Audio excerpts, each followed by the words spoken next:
Hi everybody, just to give you a heads up, we'll be starting the meeting in a couple of minutes. Just we'll give everybody who's registered a time to log on before we get started. So we'll be starting shortly.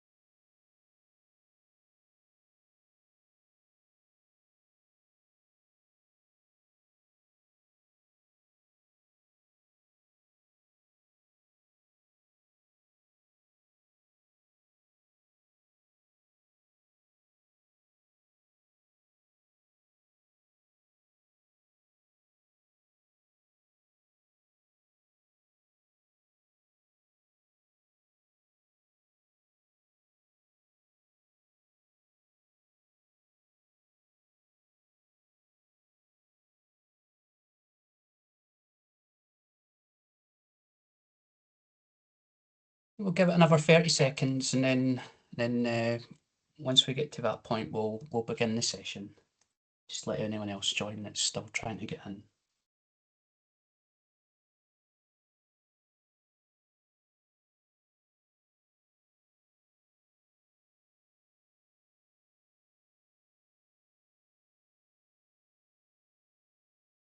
Okay, I think that should be enough time. So why don't we get started?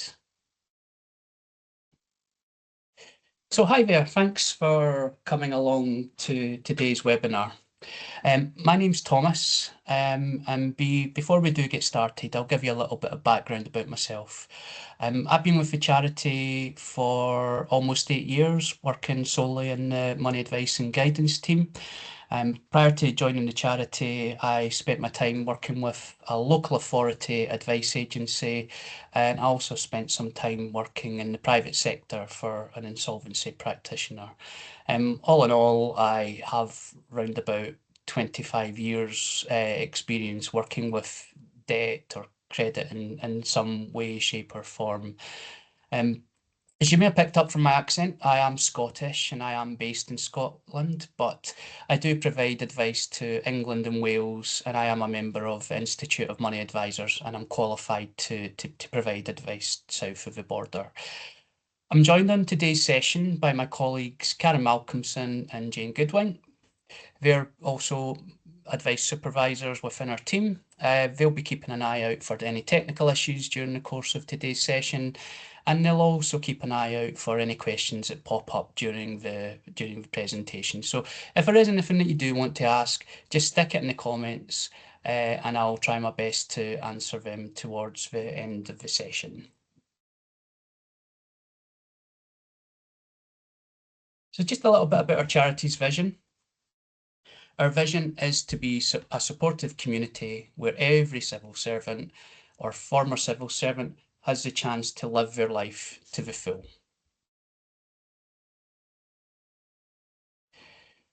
We offer a range of services and support online and offline, both from ourselves and in partnership with a range of other specialist organisations. It's important to say that each service is dependent on your situation and eligibility. This is often checked through your national insurance number or your wage slip.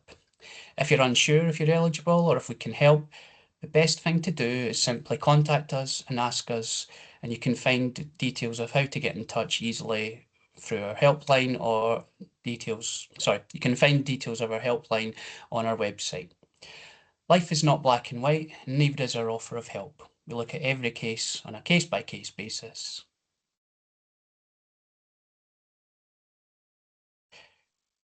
All civil servants, current, former, or retired, and their dependents can seek the charity's help at any time.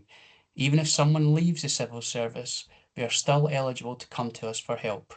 And by dependents, we mean people who are financially dependent on you. Although the charity is funded by civil servants, you do not need to have donated in the past to apply for help. We are not a membership organisation. Just by being or having been a civil servant, you're already part of our community.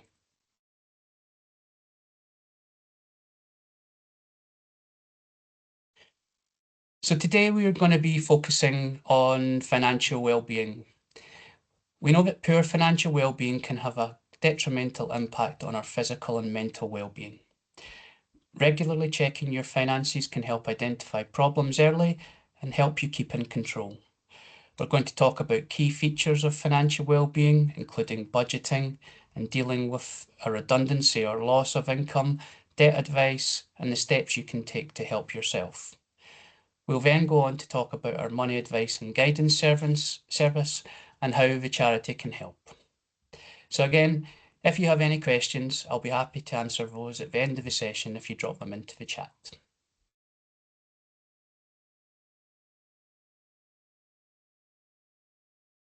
So hands up, I've borrowed a few of these next slides from our mental health and wellbeing team from a presentation that they recently hosted for Talk Money Week earlier this month. They are far more experienced with how money can impact our well-being and how to deal with it. But I think it's useful to highlight that there is a lot of connection between our mental health and our money worries, and they definitely can intertwine. And I think that's one of the good things about our charity. We have specialist advisors for well-being and advisors such as myself to deal with money. And this allows us to focus on specific problems in both areas and not just be a one-size-fits-all service. The full webinar of how money makes us feel is available on our website. If you are interested in exploring that a bit further, please feel free to check that out after today's session. So money is an emotive subject. It makes us feel things both good and bad. For some, money is a stressful subject and it's something to avoid thinking about at all costs. The thought of looking at our bank balance or speaking to the bank when we know things are tight can be really terrifying, especially when we're feeling the pressure to financially support ourselves as well as others. For others, sometimes it's something that enters and occupies our thoughts a little bit more than it should. We can become obsessed and paranoid about our financial situation and be left feeling guilty for making a purchase even when we know we can afford it. But on the flip side, when managed in a healthy way, money can provide a sense of comfort and security or even a touch of excitement, particularly if we've come into money via an unexpected windfall.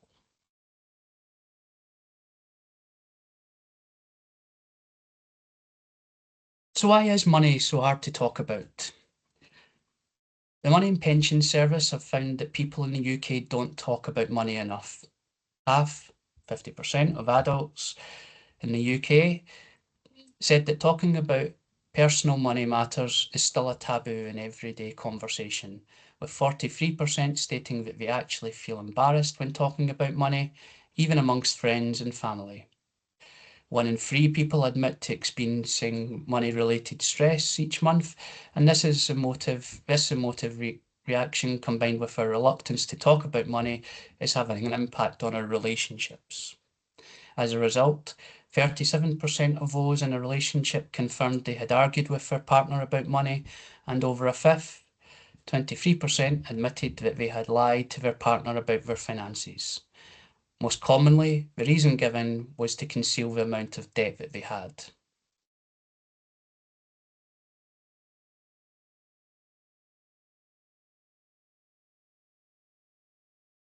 Concerns about our finances can leave us depressed and anxious, isolated and lonely, and it can disrupt our sleep.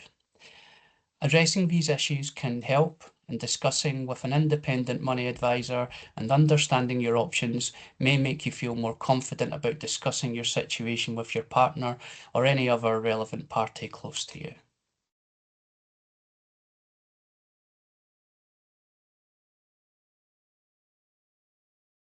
So we're going to go on to budgeting.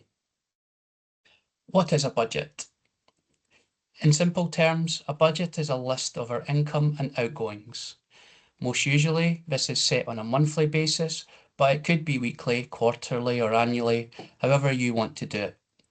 Ideally, you should have more money coming in than going out, but realistically, as long as your budget balances, that's okay. So why set a budget? Many people see budgeting as boring, simply cutting back and having no fun, when actually it can be the opposite. Budgets are set for lots of different reasons. You might not need to cut back. You might just want to see if you can afford a holiday or save towards a new kitchen. On the other hand, you might be living in your overdraft each month and need to take a good look at where your money goes. By setting a budget, you can see whether you have money to cover all your essential expenditure like rent, mortgage, council tax, and fuel, and that you're able to eat and travel to work. That will give you a good idea of how much money you have left to spend on leisure activities and non-essentials. Knowing your budget, even if it identifies you have more going out than coming in, is still helpful, as it can be a starting point for you to take action. If you have a budget shortfall, we will go into that in a little bit more detail in the following slides. Everyone can benefit from understanding how they spend their money, and the best place to start is to look at the budget. A really clear and accurate budget can help identify whether you have any areas where you could free up some money to work towards a goal, for instance, to upgrade a tablet or balance a budget shortfall. You might have media subscriptions or gym memberships that you don't use or need, or you could look at cutting back on food shopping by going for cheaper brands or changing supermarkets. Or are you paying too much for fuel, and can you use price comparisons websites to look to reduce some of the spending in that area? Why not just borrow? We know it's tempting to buy on finance, but saving for an item can be much more cheaper and rewarding in the long term, and that can help with your financial well-being. If your circumstances change, you don't have to worry about keeping up with finance payments, and that can help reduce stress.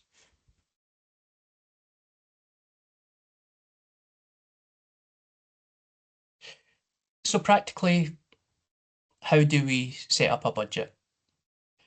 Personally, I use a spreadsheet to keep track of what comes in when I get paid, and then I deduct what I deduct what I expect to use throughout the month. Not everyone is confident with spreadsheets, and it may be easier for you to write things down on paper, or you could even use some online budgeting tools that can help work everything out for you. There'll be some information on that at the end of the session where you can access some help in that regard. It's important to start off by getting realistic figures and not just use rough estimates. Look at your recent wage slips, your benefit letters if you get any, and your recent bank statements. There will be items that you can know for certain. Sometimes your mortgage is on a set rate, your rent should be fixed, council tax tends to remain constant.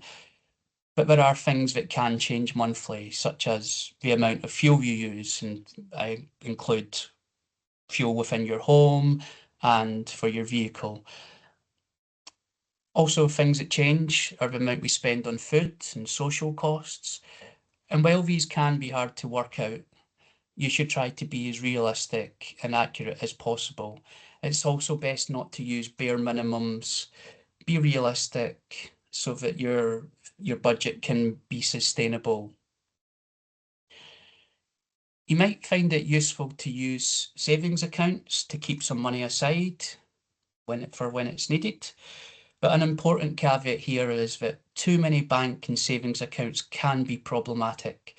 Recently in our work, we've had clients come to us with multiple accounts, with the most extreme that I've seen being 27 personal bank accounts that are in regular use. These accounts, in theory, have all had regular outgoings on them, and there is a constant stream of transfers coming in and out of each account. This can make things messy and difficult to keep a track of, and what I would recommend is keeping a limit on the number of active bank and savings accounts that you use. Obviously, if you are using sort of savings account to keep money aside for the future and you're not digging into them every month, then I wouldn't count those as part of those 2 or 3. But if you are regularly transferring money in and out of accounts, two or three seems about right for just being able to keep a good eye on what's going on.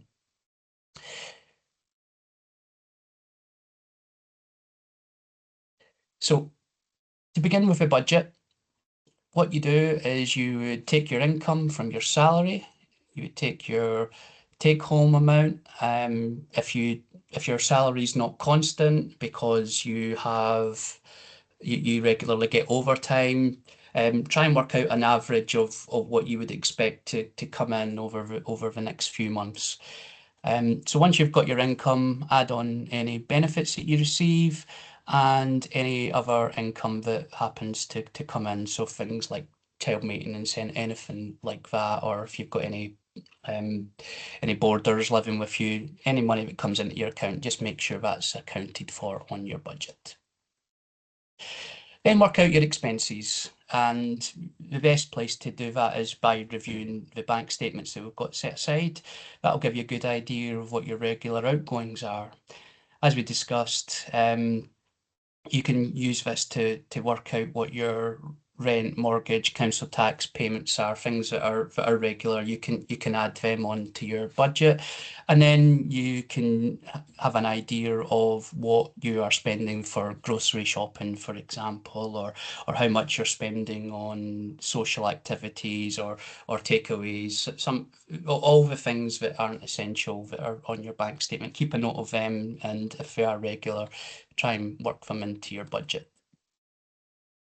So, so yeah, again, just keep an eye on things that are non-essential. So think about your social costs, your gym memberships, eating out, cinemas, stuff like that. Even if you gamble or you smoke, make sure that you account for these if they're likely to be regular ongoing payments. Clearly, we wouldn't recommend spending lots of money on gambling in a month, but setting yourself a small budget may help you to keep in control, and omitting those payments when they are regular and you're likely to use them will skew your statement and make it inaccurate. So if it is a regular spend, make sure it's on your budget. So then think about what money needs to be kept aside that isn't regular. So there's a few examples of non-regular expenditure. So if you happen to celebrate a religious festival that comes around once a year, or you've got a particular time during the year where perhaps you have friends or family who have birthdays, or you have an MOT or a car service, which is likely to cost a little bit of money. Work those into your budget. Keep that money aside every month so that when the time comes around for those things, that there will be less of a burden financially on you, and you have the money there when you need it. So once you've kind of worked all that out, that's the basis of your budget. But it will be fluid and things will change from month to month, and you should aim to review at the start of each month. You may need to move some money around to meet your goals, but hopefully if you have planned ahead, you won't have to move things about too much. And when I say moving things around, I mean things like maybe if you need extra money for you've got a particularly busy social calendar that month. When I say move things around, maybe not spend as much on takeaways or clothing, non-essential spending.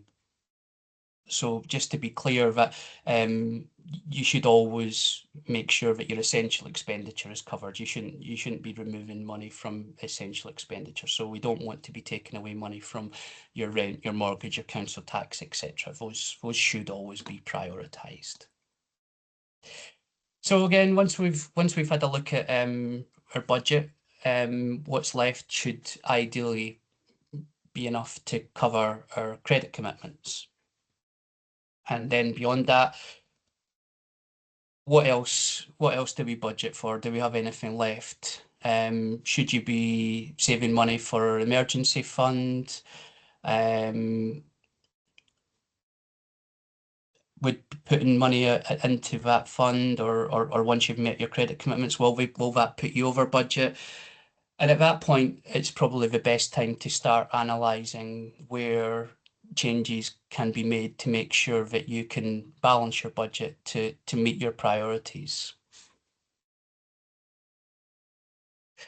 And like I said, this is giving us a starting point. If we do have a surplus left after that, where can that money go? Where, should you put that towards a holiday, or is it that you're looking to put money aside for retirement?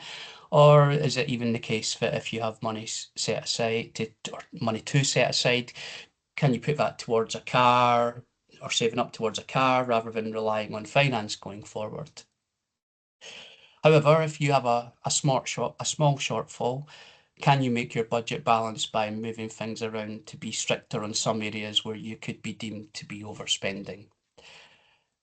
However, and again, if you cannot make matters balance and you are struggling to meet credit commitments or even essential living costs, this could be the time to perhaps seek help and get some advice over what options are available to you.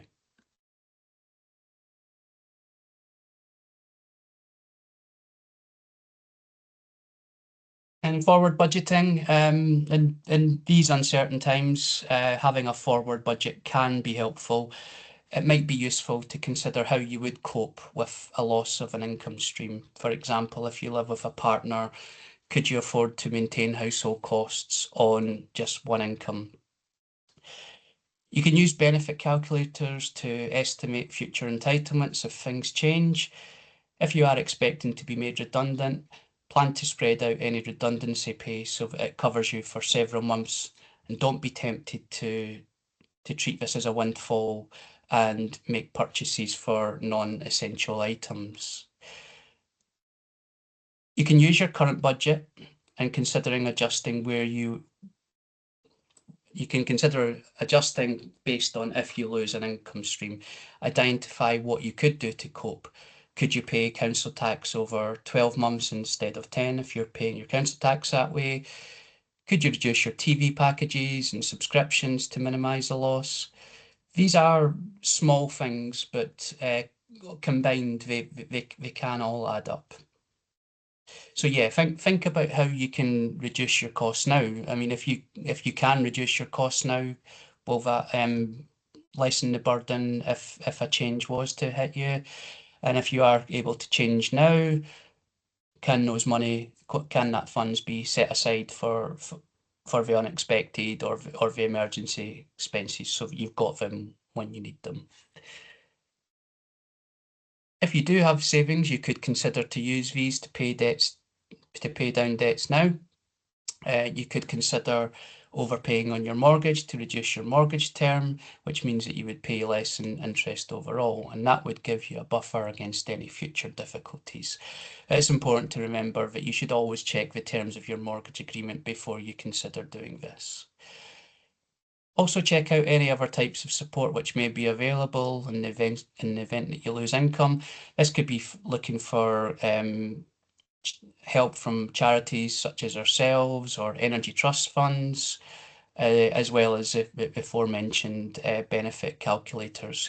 Go in and make sure you check what entitlement you would have through universal credit or council tax support.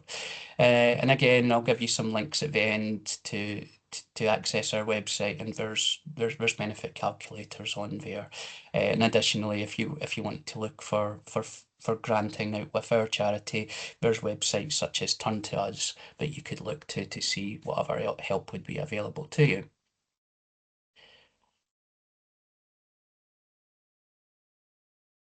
So if your finances are already stretched, it is best to avoid borrowing if possible. Check other sources of help, as we discussed in the previous slide. Check if there is other available support from ourselves and other charities. But there may be times when borrowing is unavoidable. And if you have to borrow, only borrow what you need. Work out how much you can realistically pay back each month and try not to overstretch your finances. Check the terms of the credit, including interest payable and repayment terms. It's sometimes worth shopping around to see if interest and terms do vary. You can get a better deal for yourself. Credit unions can offer preferential rates to their members. Some government departments have links with credit unions. You usually have to have some savings before you can apply for a loan, but they do offer introductory loans to new members. Repayments will often be taken directly from your salary, but be aware if you do get into difficulty with repayments, you might find it difficult to stop these or reduce these payments. So we're going to go on to debt advice and a little bit more of what our service provides. So just to give you a brief overview, not all of the information that we're going to discuss will necessarily apply to you. And if you do think that you have a debt problem, it is usually best to speak to a debt advisor. So we're happy to chat with you, even if it's just for a quick sort of budgeting review. So please don't don't hesitate too much if you do feel that you want to discuss your position with us. So who gets into debt? The short answer is anybody. Anybody could find themselves in debt at any time. None of us are immune. It's likely that at some point in our lives we will owe debt to someone for something. For some people, debt or credit is not a problem, and for many, debt can actually be quite positive. It enables us to buy our homes, purchase cars, and in many ways, debt can be used as a budgeting tool in itself, allowing extra finance for things we may not otherwise have been able to afford or pay for, and it allows us to pay for these over a longer period of time. But for others, there may be times when life takes a turn for the worse due to a job loss, relationship breakdown, illness, or a traumatic life event such as a bereavement. When these things happen, it can lead to debt becoming a problem, either through loss of income affecting our ability to maintain payments, or just having to borrow to get through tough times. As it could happen to anyone, debt should not be seen as shameful. However, we know it's often very difficult to talk about money worries and can be even more difficult to seek help. It's good to know that there are options for dealing with debt, and we'll go on to cover some of the initial steps you can take to get debt under control in the next section. Just be aware that the information that we do provide will not cover any business debt, and you may need to get you may need signposted elsewhere if you do have business debt to deal with.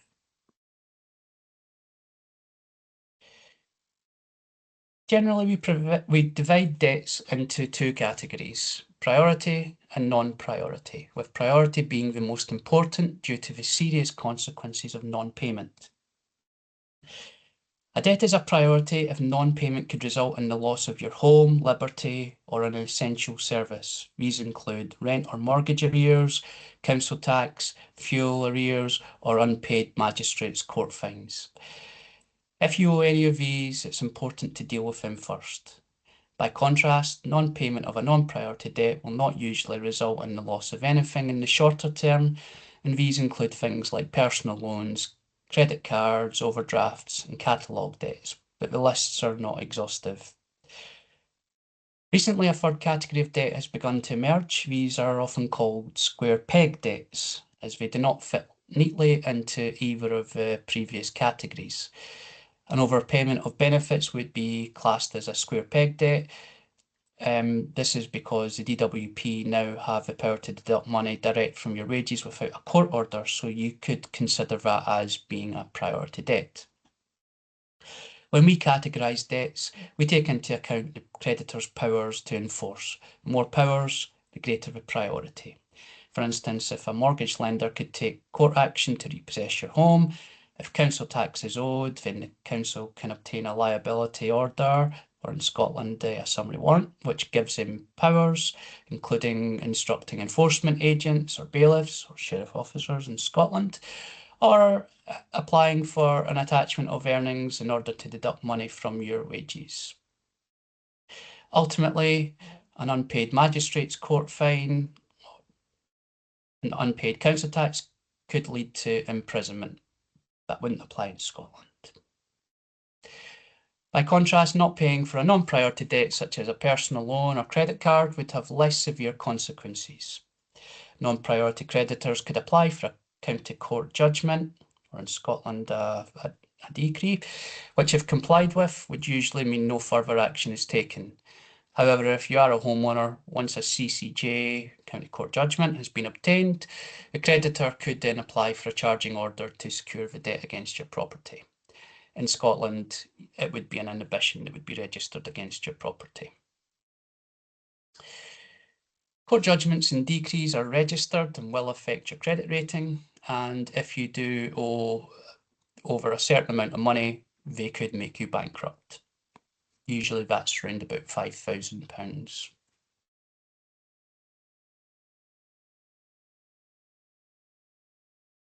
Debt options are personal, and we intend to give an idea of what is available to you, but you will likely need to speak to a money advisor to determine which of these would be most suitable for you.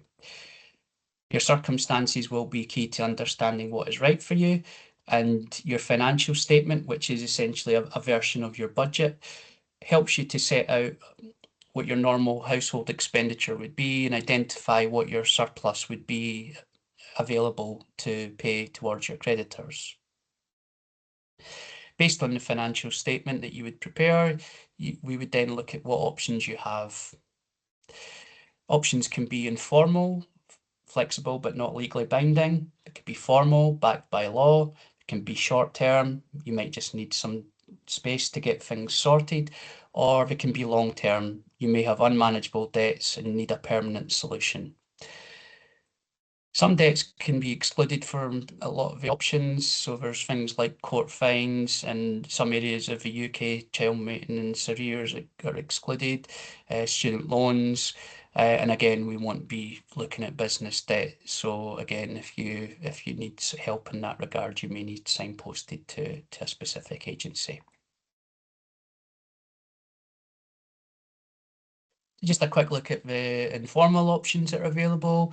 Just to let you know, these are usually specifically for non-priority debts. Most of these options might not work with priority debts such as landlords, mortgage providers, council tax, but they could work, but they're less likely to work for the priority debts. So first we've got creditor forbearance. This is just simply contacting your creditor directly, asking perhaps for a pause in payments or reduced payments, extended payment terms. Just speak to your creditor, try and find out what's available for you. You could offer pro rata payments. So this is just taking what your disposable income is, usually after negotiating with priority debtors, and then just splitting the remaining money amongst your non-priority creditors. If you don't have any money available at that particular time, you would perhaps have to consider making a token offer, which is usually a symbolic amount of £1 to reassure your creditors that you're in a short-term situation and would look to get back in touch and rearrange debt repayments once your situation improved. So these might be suitable if you just need some time to get things sorted. Ideally, you have no priority debts, or you've been able to pre-negotiate repayments for priority debts. If you just have a few debts or creditors, because it can be difficult to do these informal options if you have multiple creditors, because it involves dealing with each creditor individually, and that can be frustrating. Obviously, you would need to be comfortable speaking with creditors. sometimes it can be challenging speaking with them, but if you feel confident, by all means. And basically, you're agreeing these on the basis that in the future you hope to increase your offers and work out another solution in the longer term. So the advantages are engaging with your creditors means it's less likely that they're automatically going to start court proceedings to take action against you. They do offer temporary relief, and you may find that the creditor will be willing to pause interest and charges. The disadvantages are they're not long-term solutions. Creditors aren't obliged to pause interest and charges. It will impact your credit rating, highly likely. They're not legally binding.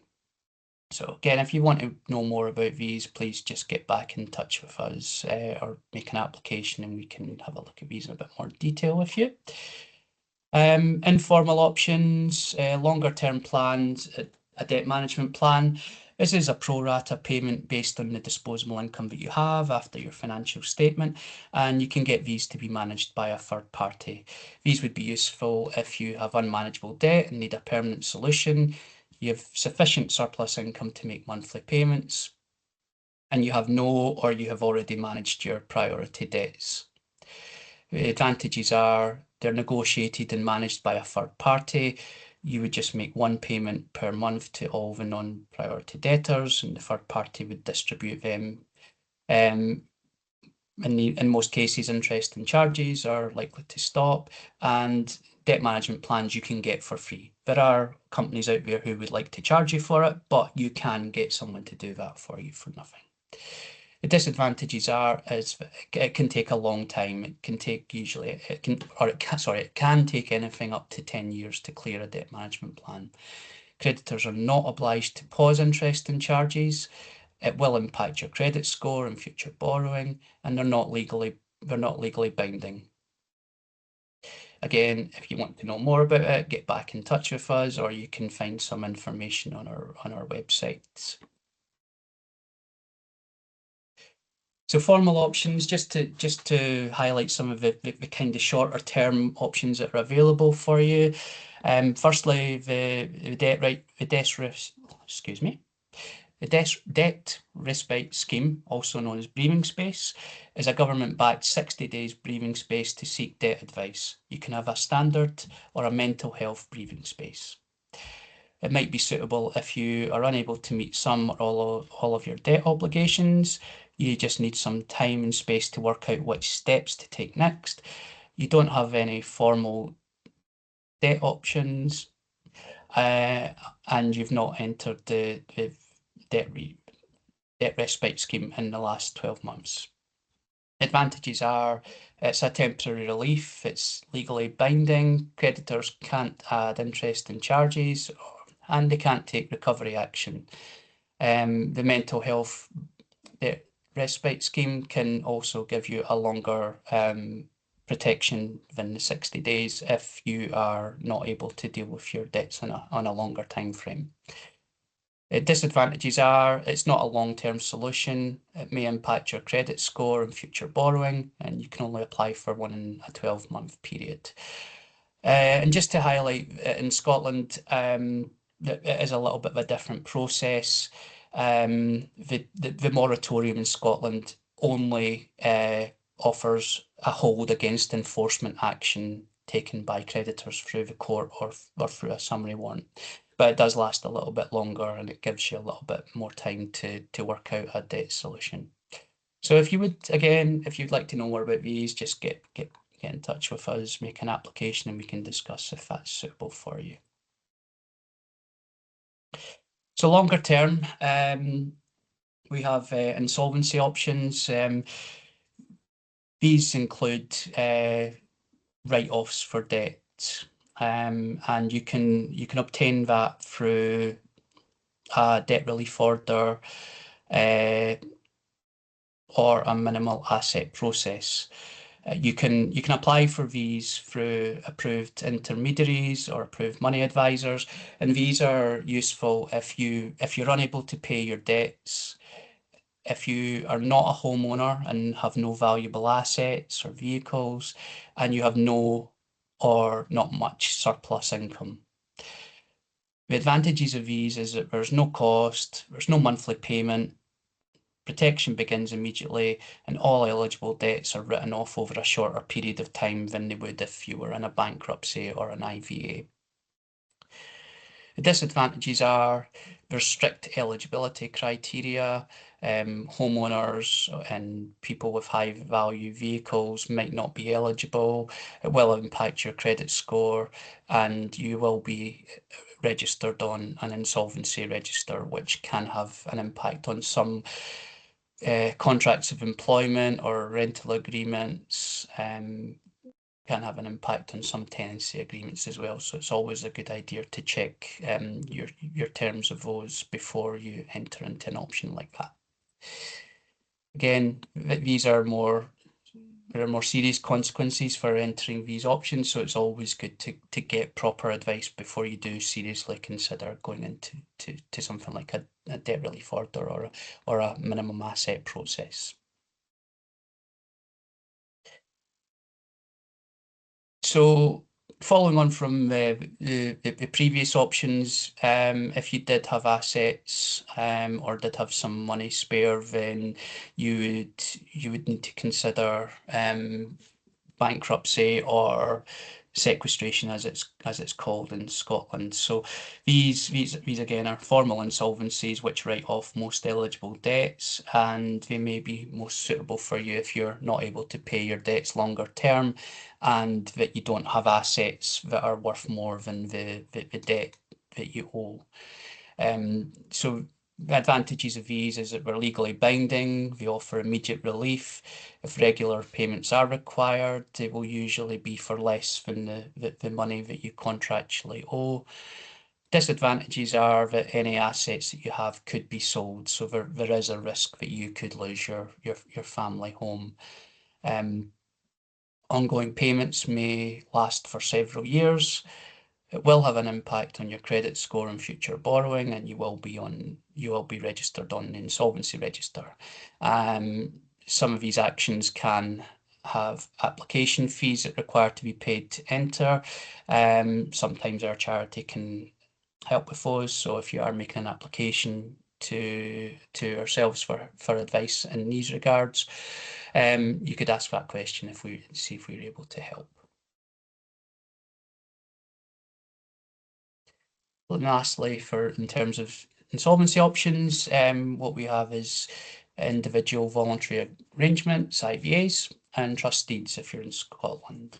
So these are legal agreements where you make an agreement with your creditors to repay your debts. This is usually arranged through an insolvency practitioner. So these might be suitable if you need a permanent debt solution, if you're not eligible for a debt relief order or bankruptcy, or debt relief orders and bankruptcies are not suitable per terms of contracts and tenancy agreements, etc.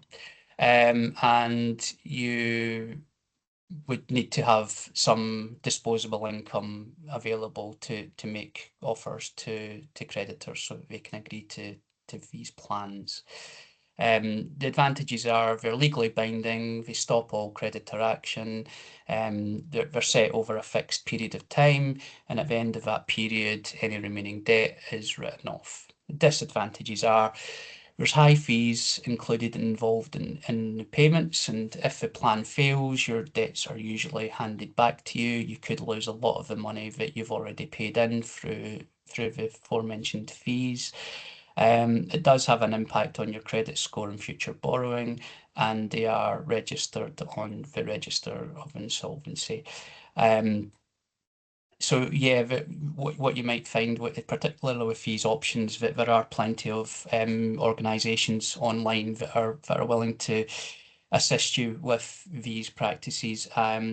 What we would suggest is that you should always speak to an independent money advisor before considering going down these routes, because they are quite specific in what you need to be able to offer to creditors, and you need to make sure that the plan is right for you. It does require a specific calculation to be made to be suitable for you. So if you are considering, please make sure you do speak to a free money advice service before going ahead with one of the sort of organisations that would happily do these options for you. So just to quickly finish off on debt advice, the Charities Money Advice and Guidance Service offers free, impartial and independent money advice to bring unmanageable debt under control. Our team of experienced and qualified advisors are members of the Institute of Money Advisors Scotland, Money Advice Scotland, and we are regulated by the Financial Conduct Authority. As just mentioned, our advisors are based in all regions of the UK, including Northern Ireland and Scotland, where the legislation does differ slightly, which means that we're able to provide country-specific debt advice. So whether you need help just setting a budget or are struggling with multiple debts, we can help. We can advise on dealing with priority debts, including advice on court action, as well as budgeting and managing money and setting up informal reduced payment plans. We can also advise on legal options such as dealing with debt, for legal options for dealing with debt, as we've previously mentioned, like the debt relief orders, MAP, IVs, bankruptcy, trust deeds, debt arrangement schemes. You will find a lot more information on debt solutions on our website. We know that money worries can be a major cause of stress and anxiety. We also know it can be difficult to talk about money, but help is available. So if you are struggling, please get in touch. The way we manage money is influenced by many factors, and learning about what motivates us personally can be a positive step to better money management. We have a benefit calculator on our website, so you can check whether you're entitled to any benefits. And we're also building a library of webinars which you can access anytime, covering subjects from financial abuse to Christmas planning, and we're adding to this regularly. We ran a number of workshops for Talk Money Week at the start of November, and we hope these sessions will all be available for you to view soon. The sessions include a more in-depth look at debt solutions, retirement planning, credit reports, eating well on a budget, amongst some other things. Check out the information on our website under Money Toolkits. And earlier we touched on the wellbeing team. They can offer some time to talk over the issues that you're having with mental health, where you're at, what's impacting you, and what help you could explore going forward. Our online wellbeing hub provides a range of resources around stress, anxiety, depression, and resilience. If you're able to you are able to self-select the ones you feel would be useful and have them sent straight to your inbox for you to use anytime. You can access introductions to mindfulness provided through Breathworks and access GriefWorks mobile app to support anyone experiencing bereavement or loss. You can also find some very good webinars on topics such as resilience and burnout on our website. And the newest and most popular service available through the charity is Thrive. And finally, the charity can give financial grants for a wide range of things. This can include help with funeral costs, white goods, household bills, emergency food vouchers. The applications are dealt with on a case-by-case basis and will require a full application to the charity, including income and expenditure and other supporting documents. If you have less than £6,000 in savings, you may be able to get a grant when times are tough. Take a look at our website for further details. So that's me reached the end of my slides. So between now and the end of the session, I'm happy to address any questions that have came up. So Karen, have you got anything that you need to? There's a few questions, Thomas. Okay. First question I have is, how do I know what the best debt solution is? I think the best way to do that is to have a chat with a money advisor, have a proper run through of your financial statement with that advisor, work out what your disposable income is, and then that would give an idea of what debt solutions would be suitable for you. So yeah, you can make an application through ourselves, or there are some other charities where if you feel more comfortable doing it online, that you can access support that way too. Thanks, Thomas. Another question we have is, can the charity organise debt respite for me? So the breathing space. Yeah, we have intermediaries within our charity. So if you did need that, we would have a look at that for you. We have a priority a priority scheme for applications. So if your situation is particularly urgent and you need to get that done right away, you'll be given preference and someone will look at that for you right away. If it is just for lesser priority debts, there is a short waiting list, but certainly something that we can look into for you. Thank you. And the next question is, can I do a DRO by myself? No, you would need an approved intermediary to do that for you. Again, we have approved staff within our team. So if that is something that you are considering, it probably would be best to make an application, discuss it with an advisor, make sure it is appropriate for you. And if that advisor does think that it is appropriate, they can refer you on to one of the other staff members who are approved to lodge that application for you. Okay, the next question is, can you help with credit card debt?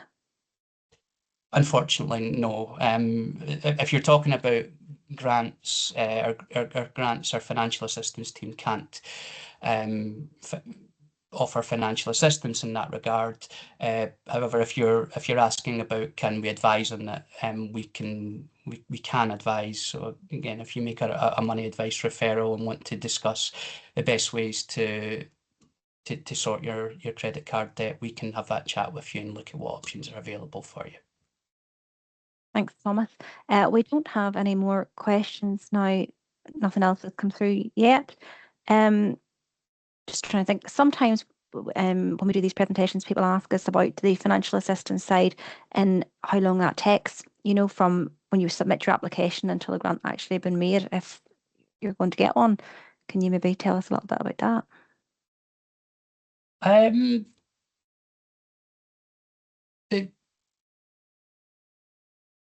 It can differ. Financial assistance applications can we can't really give a timeline on that. We obviously try to get through things as quickly as we can, but there are different at different points of view. There can be waiting lists, and depending on what the need is.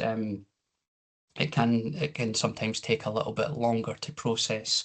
The one thing I would say is that if you are considering making an application for financial assistance, that you make sure that you provide all the documents that are necessary. Those are usually asked for on the application when you go through. So things like your wage slip and bank statements, etc., like that. We would need to see all bank accounts, savings accounts, etc. So providing that stuff right from the start can help avoid any further delays as your application goes along. But in terms of do we have a set timeline, unfortunately, we don't. Thanks, Thomas. We don't have anything else, no further questions that I can see. Okay, doc.